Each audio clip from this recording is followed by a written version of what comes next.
I pledge allegiance to the flag of the United States of America and to the republic for which it stands, one nation, under God, indivisible, with liberty and justice for all. With the lights.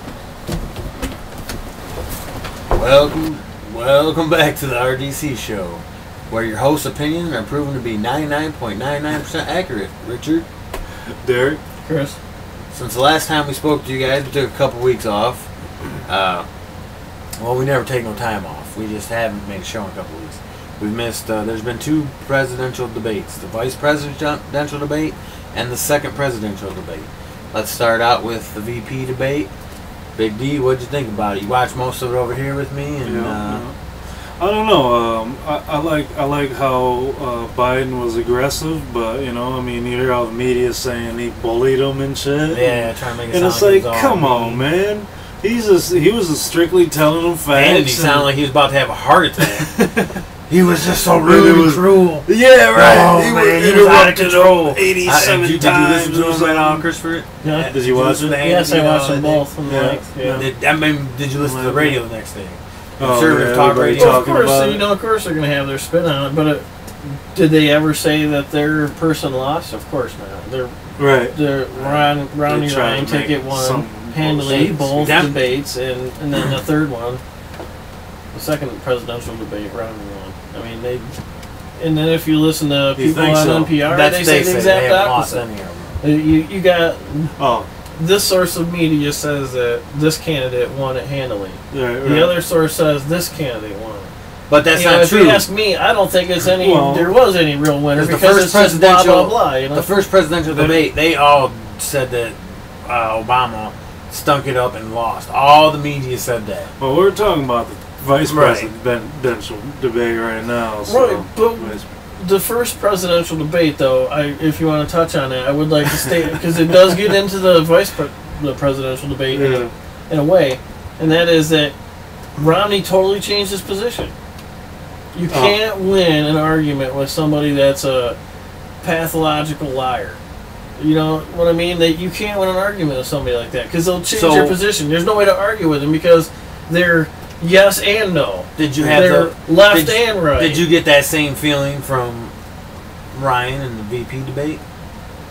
Well, what I got from Ryan was he was supposed to be the details guy, right? He's supposed to be their wordsmith and their facts guy and all that, but he didn't have much to say. It was this, it was a grand idea, but there was no details to it. You don't know where how is this going to happen? How are you going to cut taxes across the board, increase spending, and not make it cost anybody any money? It doesn't make sense. Everybody knows that's bad math. We've seen it before. We know what it looks like. We know the outcome. Sure, there's an initial boom where some people are making a shitload of money, but then when it all falls apart, it's on your head, and on my head to pay it back. I have no tax write-offs. I pay 19% of my income. Millionaires don't pay what I pay. That's 19. Bullshit. I pay like 25. I thought in the VP debate that Ryan was shook up. He didn't seem. I don't know. They talked about how he looked so poised and so great. If you listen to Handy, I didn't think he looked like that. He looked lost at times. Ryan? Yeah, the VP debate. He looked lost at times. Biden did go in there and slap him around. Yeah. Biden might have been a little bit rude, but hey, the country's at stake. That shit is. I don't care who you're for, though. I'd rather have somebody that was rude. Exactly. Biden had his zingers, but I really did like Ryan's comment about, sometimes words don't come out of your mouth the right way. That was pretty funny. Biden, Biden. Biden, he said some of the stupidest really things I have ever heard in my life. It's like, Joe, what the hell were you drinking before you came out to talk? And that's what. And he said he remembers everything he says. Right. Yeah, he meant what he said. He meant every word he said. Yeah. I'm like, okay. I think that might be in relation to the comment about the chains. Remember the shackles or chains or something like that? Yeah, he said he was talking about how they want to unleash the chains on Wall Street.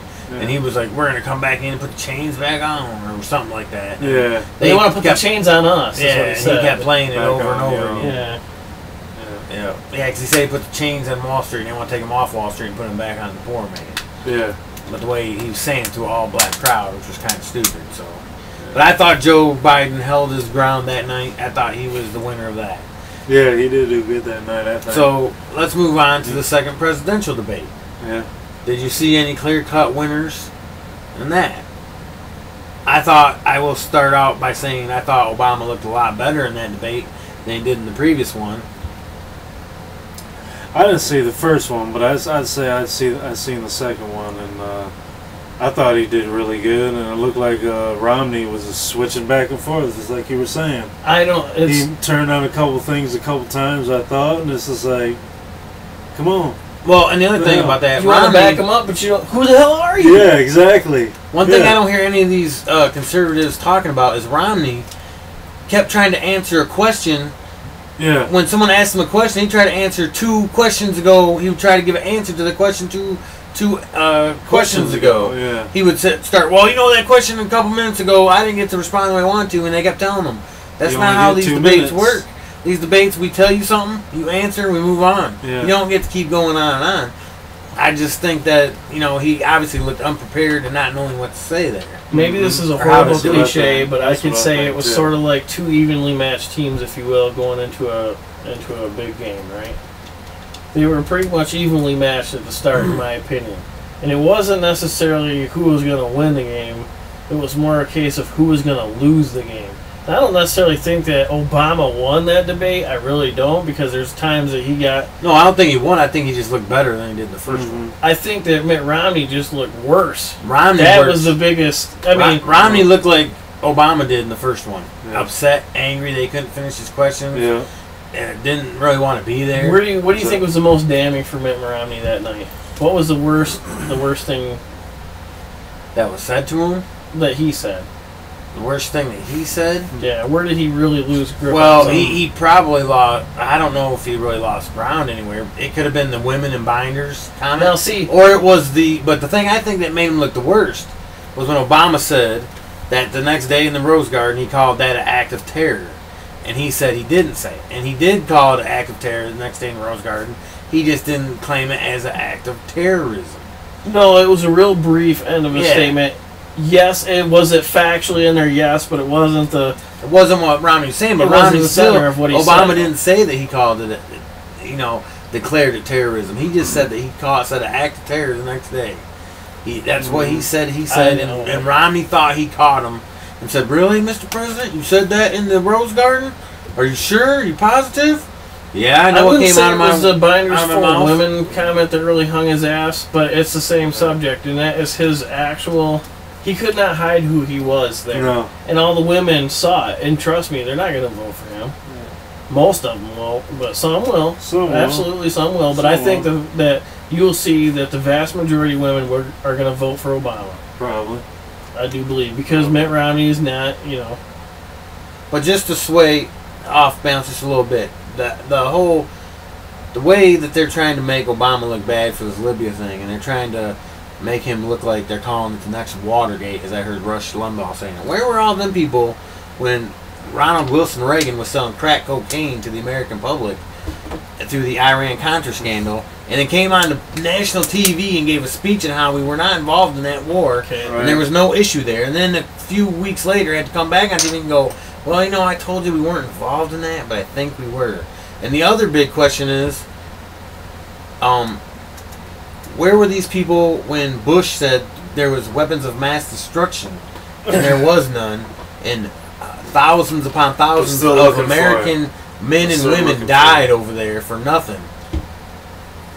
For a war that shouldn't have happened. But back to the VP thing, because it just irritates me how Republicans never want to talk about those two issues, but they want to hang Obama for this Libya thing, which, hey, Obama and Biden do look bad on this. There's no way around. Come on, though. Really, honestly, let's be honest about this situation and inject a little bit of truth into it. For one, it was a consulate, not the embassy. So it's not normally guarded by Marine detachment. They don't guard it. They guard embassies. Did they ask for more help, yes, but how far up the chain of command did that go? No, they have to go back to the VP debate. Does every Paul Ryan's budget cut the money for that. Yeah. But let me ask you this: if you're the president of the United States, what is your day? Do you start off the day by making every little micromanagement decision in the fucking military? Really? Yeah. Come on, man. Right. Did he not say it? Yes, he didn't see it. I heard a guy say. I mean, I heard a guy say this, and he was one of the guys that worked ridiculous. I don't know his name. I saw him on the Sunday morning show. I seen somebody. And he was talking about he worked under Bush, and he said under Bush, he pointed out how there's like 500 of them over there, and every morning all of them asked for more security every day. So it's something that basically got pushed aside. But the other point that got pushed aside is Paul Ryan's budget cut $300 million for paying for extra security to the consulate. So, hey, we're back to the VP. Our second presidential debate. Well, no, this is about that. Yeah. I think the comment basically about the spontaneous riot and all that, and it was just all ridiculous. It's stupid. It's nothing to. It's certainly does not hold the gravity that it's getting right now. It's just like so much attention is being given to it. It's really just semantics. It's stupid shit. Yeah. It has nothing to do with the facts. It's not going to make anybody better. Or the other thing that cracks me up, me nuts. Now that we're talking about this Libya thing, the other thing that cracks me up when they talk about Obama is, first of all, he tells the terrorists everything he's going to do. So in this situation, he tells nobody nothing. How do we know he wasn't hunting them down right away? Right. How do we know that? But he wasn't telling everybody what we were doing. And now they say, oh, it's an evil thing because he didn't tell us everything that was going on every minute. I don't know. It's obviously that any attack from anybody over there is an act of terrorism. Whether you want to call it a mob, a militia, they're all terrorists to us. Any conservative talk show person, you want to get my respect? Yeah. Give me some pictures from the Pentagon on 9/11. Somewhere around 9, 10 o'clock, right in that range. See if you can give me some more shots of what that was. Yeah. Jumbo jet? I don't think so. That's a whole other conspiracy. Whatever, dude. I'll take that shit off the cliff, brother. This cat is fucking... Get out of here! What are you doing? Get out of here. We'll see Derek. Anyway. Anything else on the second presidential debate? Did anything sway you or change your mind? No. To me, I think Obama did a little better. I think he probably won it to me, but yeah, I'm not voting for either one of them anyway either. Yeah. So. But I'll watch it to give you my own opinion and shit. Because one more coming up. I don't think it's really gonna sway. I just gotta say, if you're an undecided voter and you don't know who you like by now, then you're truly lost. I don't know what else to tell you. You should know the difference. You shouldn't even make your mind up anyway. I mean, debates don't. You shouldn't like either one of them. Yeah. And people that are watching this, you think we're mostly Democratic or liberals, but we're not. I don't like them any more than I like Republicans, but Republicans make it so easy to pick on them because they act like they don't ever do anything wrong.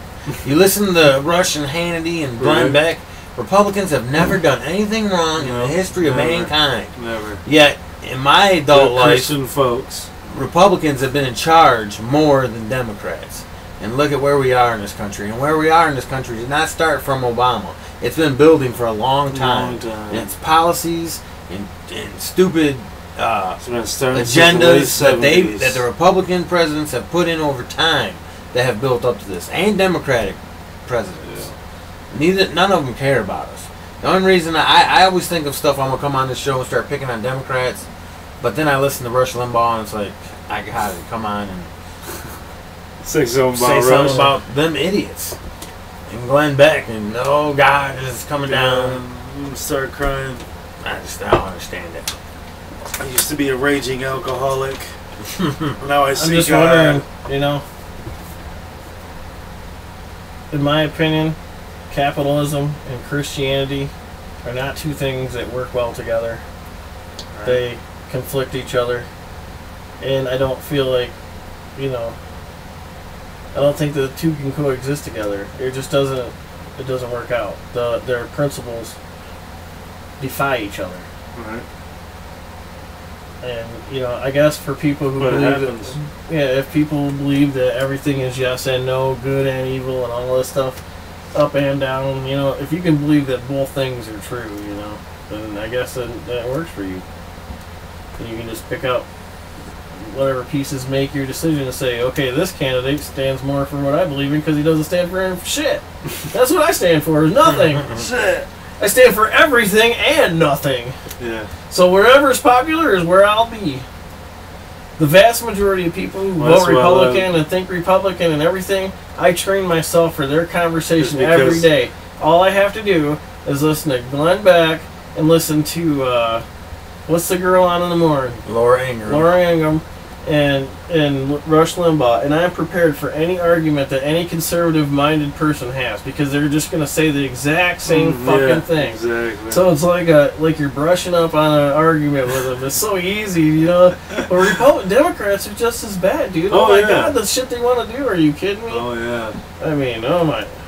Ridiculous, man. It's the opposite. It's the opposite of the spectrum. They just want to give every fucking thing away and for free. Like, how the fuck? Yeah. You can't do that. You know, yeah. Fuzzy logic, man. Fuzzy math. I don't get it. Makes sense. Neither party is for the people, which is what it should be. Exactly. What billionaire are you going to vote for? Is the question. So, yes. None of them. The only thing I'm trying to tell people out there, and they think I'm anti-Republican, is don't tell me that Mitt Romney's going to do glorious things. And when he's elected president, all of our lives and your lives are going to get better. Because they're not. They're not. It's going to be the same or worse.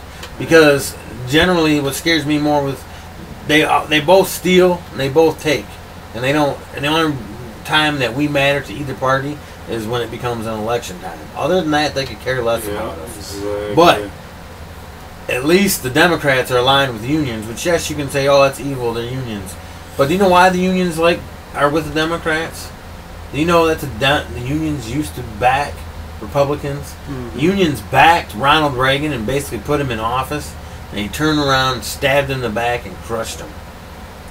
That's why I don't trust Republicans. And who do Republicans get backed by now? Big oil corporations, big massive corporations, these banks, all this. Well, banks are everybody. Yeah, banks are all of them. Banks just pay for whoever they pay for whoever they feel like it. They double down on both bets. Yeah, right. They're like, well, you're going to win? Well, I think I like you. You're going to win? I think I like you. But if you people out there and all of us don't wake up and realize that, then it doesn't matter. When we have a nation that loves Honey Boo Boo, that loves the Kardashians, that think American Idol is the end of their life, then we're already screwed. It doesn't matter. We allowed it to happen, and we're just dumb, and that's it. Game over. Some zombie apocalypse should happen. It needs to happen. Zombie. It might. It needs to happen. So they need to release that shit. Yes, and you people think we're crazy. The Army does have a budget in their plan. Well, they've already got it in their budget. A section of money put away, training their guards and Army men to fight zombies. What do they do? Play Call of Duty and train? I don't know. Shooting zombies. They do is they probably take all them people from 9/11 that you think have been gone. They tie masks on their head and shoot them when they walk around. They probably got someone in some government building somewhere, and they know that they're there, and they're going to be like, "Oh shit!" They've done some things. They're starting to multiply. Did Jim tell you about the thing he heard on the radio and was so confident of Thursday?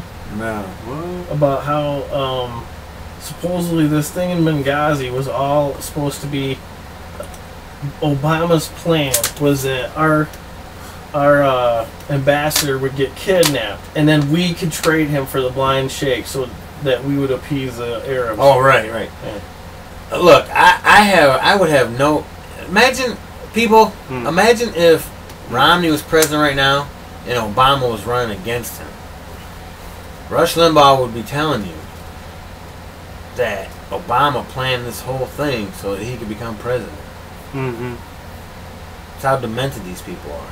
Well, no, they're saying that he planned it to get his second term. Yeah. Yeah. So same thing. Yeah. Either way it went, it was something he planned out to. So what you're saying basically is that Obama is guilty of trying to get reelected.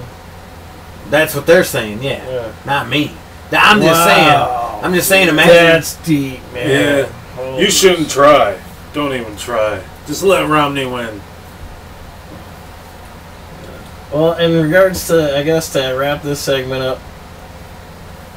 Well, no, you actually no. posed that question. You said, who would you, did it sway your vote in any way? I guess let me rephrase the question. If these were the only two candidates, the only two choices on the ballot, what would you do? I'd go Obama. Yeah, I'd probably go Obama. I'd leave it blank. Fuck you. Peace. Peace.